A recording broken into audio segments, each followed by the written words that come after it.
Hello दोस्तों, जय हिंद, नमस्कार। एक बार फिर से आपका स्वागत है टारगेट स्क्वाड 21 में। तो आज हम कंटिन्यू करने वाले हैं अधिगम का पार्ट 3, यानी पार्ट 2 हम कर चुके हैं, जिसमें हमने अधिगम जो यूनिट है उसको सबसे पहले कवर हमें करना है। तो अधिगम का अर्थ हमने समझ लिया था, जिसे कहते हैं इंग्लिश में लर्निंग या सीखना। तो सबसे पहले हमने इसका अर्थ देखा था और इसकी संकल्पना देखी थी, यानी इसका मीनिंग देखी थी और इसका कॉन्सेप्ट देखा था। तो मीनिंग हमने इसका पूरा कर लिया था, अर्थ इसका पूरा कर लिया था, और अर्थ आपने समझ लिया था कि अधिगम होता क्या है और अधिगम का सामान्य अर्थ क्या होता है और वास्तविक अर्थ क्या होता है। सामान्य अर्थ किससे लिया जाता है? सीखने से लिया जाता है। लेकिन केवल सीखने को ही हम अधिगम नहीं कहते, बल्कि सीखे हुए ज्ञान को व्यवहार में स्थायी बनाने को क्या कहते हैं? अधिगम कहा जाता है। यह क्या होता है? स्थायी परिवर्तन होता है। क्या होता है? स्थायी परिवर्तन होता है।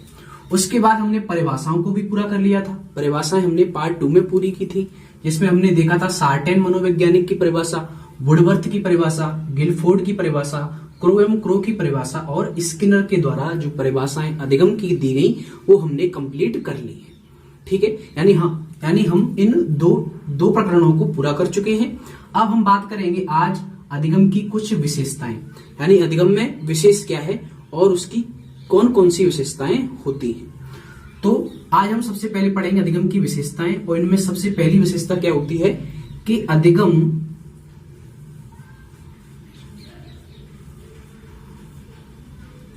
सीखना कहलाता है।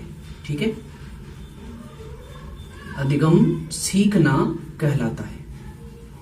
पहली परिभाषा आपकी है कि अधिगम क्या होता है? सीखने को ही क्या कहते हैं? हम अधिगम कहते हैं सामान्य अर्थ में। तो पहली विशेषता तो ये होती है कि अधिगम का जो अर्थ लिया जाता है वह सीखने से लिया जाता है, यानी सीखना ही क्या कहलाता है? अधिगम कहलाता है, या अधिगम ही क्या कहलाता है? सीखना कहलाता है, जिसे लर्निंग भी कहते हैं।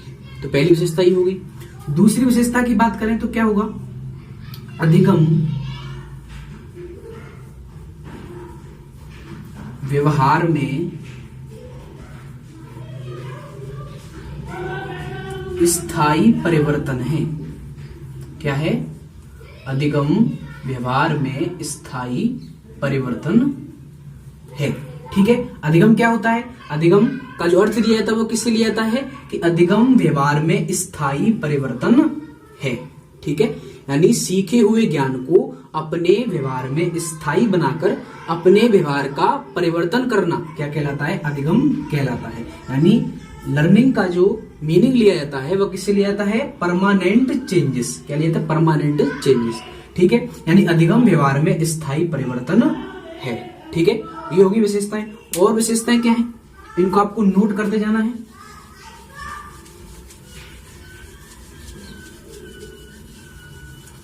ये जो विशेषताएं हैं वो परिभाषाओं के आधार पर ही बताई गई है, यानी जिस प्रकार से अधिगम का अर्थ लिया गया है उसी प्रकार से उसकी विशेषताएं बनाई गई हैं। तीसरी विशेषता क्या होती है? तीसरी विशेषता हम क्या कह सकते हैं कि अधिगम विशेष परिस्थितियों की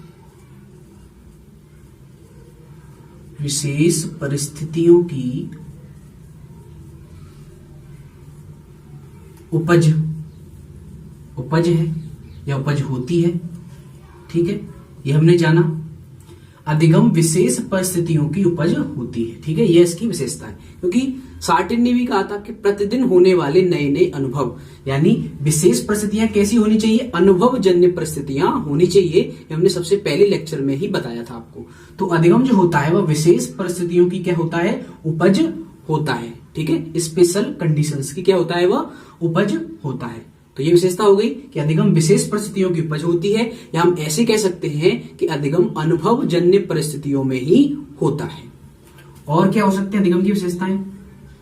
अधिगम अनुकूलन है। अधिगम क्या है? अनुकूलन है। अब अनुकूलन कैसे? स्किनर ने कहा था, स्किनर ने क्या बताया था कि जो अधिगम है वह व्यवहार में उत्तरोत्तर अनुकूलन है। ठीक है, व्यवहार में क्या है? उत्तरोत्तर अनुकूलन है। तो इसलिए हम कह सकते हैं कि अधिगम क्या है? अनुकूलन की ही प्रक्रिया है। ठीक है, यह अधिगम ही क्या है? अनुकूलन है। यानी हम जिस प्रकार से परिस्थितियों के अनुकूल अपने व्यवहार को ढालते हैं उसे ही हम क्या कह सकते हैं, अधिगम कह सकते हैं। और क्या हो सकती है, अधिगम एक सार्वभौमिक प्रक्रिया है।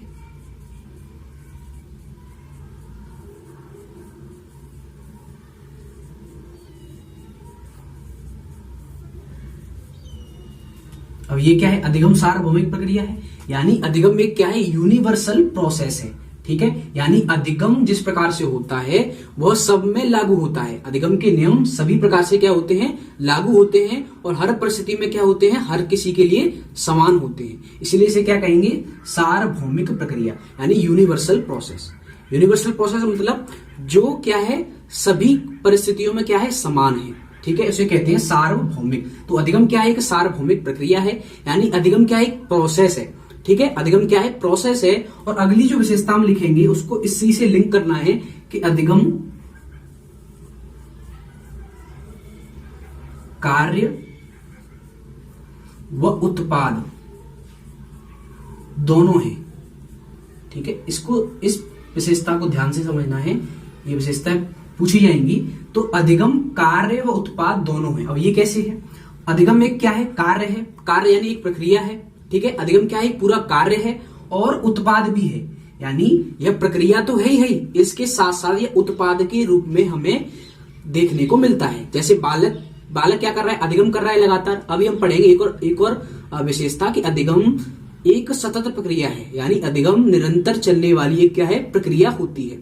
ठीक है, यह एक साथ नहीं होती बल्कि क्या चलती है, निरंतर चलती जाती है। तो जब निरंतर चलती जाएगी तो एक क्या हो गया, एक प्रक्रिया हो गई।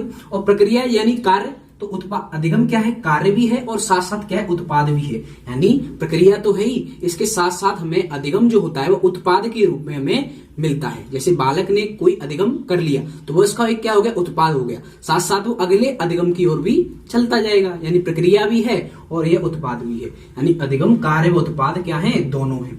तो ये है विशेषताएं। अधिगम विशेष परिस्थितियों की उपज है, अधिगम अनुकूलन है, अधिगम एक सार्वभौमिक प्रक्रिया है, अधिगम कार्य व उत्पाद दोनों है। और विशेषताएं देखते हैं।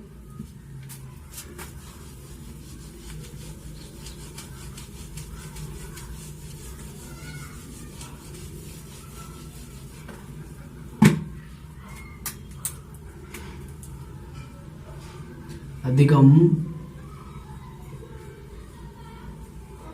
एक सतत प्रक्रिया है। ये महत्वपूर्ण बिंदु है, ये आपको नोट करने हैं। अधिगम एक सतत प्रक्रिया है, सतत को ही कहते हैं निरंतर। ठीक है, यानी अधिगम एक कंटिन्यूअस प्रोसेस है। ठीक है, बीच में रुकने वाली प्रोसेस नहीं है बल्कि क्या है, निरंतर सतत चलने वाली क्या होती है, यह प्रक्रिया होती है, जिसे कहते हैं अधिगम। तो अधिगम एक सतत प्रक्रिया होती है। और इसके साथ साथ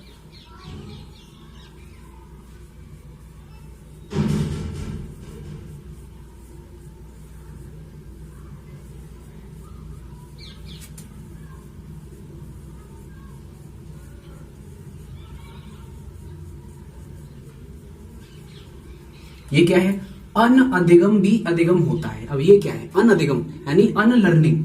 अब अनलर्निंग क्या होता है, अनअधिगम भी अधिगम होता है। जैसे बालक जब कोई विषय वस्तु सीख रहा होता है या कोई ज्ञान ग्रहण कर रहा होता है, ठीक है, तो उसमें क्या होता है, उसमें अनअधिगम भी होता है, यानी वह उस ज्ञान को पूरी तरह से सीख नहीं पाता, लेकिन वह भी एक उसी अधिगम की प्रक्रिया का ही क्या बन जाता है, भाग बन जाता है, और यह एक अनुभव के रूप में उसे प्राप्त होता है। तो उसे भी क्या कहेंगे, अधिगम कहेंगे। ठीक है, यानी बालक जब अधिगम करने की प्रक्रिया में कोई गलती कर देता है, ठीक है, या उसे पूरा सीख नहीं पाता है, तो वह क्या कहलाएगा, उसका अनअधिगम कहलाएगा। लेकिन जो अनअधिगम होता है वह भी अधिगम के लिए उत्तरदायी होता है। तो अनअधिगम भी उसके लिए क्या हो गया, एक अनुभव हो गया, और अनुभवी क्या कहलाता है, अधिगम कहलाता है। यानी अनअधिगम भी क्या होता है, उसके लिए अधिगम ही होता है। यानी अनअधिगम भी उसे सीखने के लिए क्या करता है, प्रेरित करता है। तो ये विशेषता आपको विशेष रूप से ध्यान रखनी है कि अनअधिगम भी क्या होता है, अधिगम होता है। अब हम और विशेषता देखते हैं। और क्या होता है, अधिगम अनुभवों का संगठन है। अधिगम अनुभवों का संगठन है। ठीक है, अब ये क्या है, अधिगम अनुभवों का क्या है, संगठन है। यानी अधिगम किसे कहते हैं, अनुभवों के संगठन को ही क्या कहा जाता है, अधिगम कहा जाता है। यानी जो उसने अनुभव संग्रहित किए हैं या अनुभव जो प्राप्त किए हैं उनको संपूर्ण रूप से उसे क्या कहते हैं, उसकी लर्निंग कहते हैं। यानी अधिगम अनुभवों का संगठन है। ठीक है, और क्या है, अधिगम नवीन ज्ञान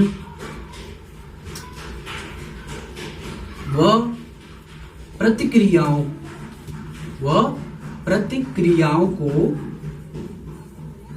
ग्रहण करना है। क्या है, अनधिगम नवीन ज्ञान व प्रतिक्रियाओं को ग्रहण करना है।